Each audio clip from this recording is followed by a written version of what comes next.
ഭാരതവും UAEയും തമ്മിൽ പ്രതിരോധ വ്യവസായ രംഗത്ത് സഹകരണം കൂടുതൽ ശക്തമാക്കുന്നു. അബുദാബിയിൽ നടന്ന ഇന്ത്യ-UAE പ്രതിരോധ വ്യവസായ ഫോറത്തിലാണ് ധാരണയിലെത്തിയത്. Emirates defence companies council, society of Indian defence manufacturers എന്നീ കൂട്ടായ്മയുടെ ആഭിമുഖ്യത്തിലാണ് അബുദാബിയിൽ ഇന്ത്യ-UAE പ്രതിരോധ വ്യവസായ ഫോറം നടന്നത്. ഇരു രാജ്യങ്ങളിലെ മുതിർന്ന ഉദ്യോഗസ്ഥർ, പ്രതിരോധ വിദഗ്ധർ, ബിസിനസ് പ്രമുഖർ തുടങ്ങിയവർ പരിപാടിയിൽ സംബന്ധിച്ചു. ഇരു രാജ്യങ്ങളിൽ നിന്നുമുള്ള പ്രതിരോധ വിദഗ്ധർ തമ്മിൽ സ്ഥിര സ്വഭാവത്തിൽ ആശയവിനിമയത്തിന് വേദിയൊരുക്കാൻ ഫോറത്തിൽ ധാരണയായി.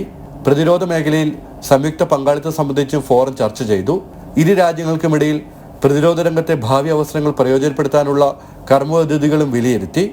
തവാസൻ council CEO Muammar Abdul Abu Shahab, UAEയിലെ ഇന്ത്യൻ സ്ഥാനപതി സഞ്ജയ് സുധീർ തുടങ്ങിയവരുടെ സാന്നിധ്യത്തിൽ നിരവധി ധാരണാപത്രങ്ങളിലും ഇരു രാജ്യങ്ങളിലെയും പ്രതിരോധ കമ്പനികൾ ഒപ്പുവെച്ചു. ജനം, ദുബായ്.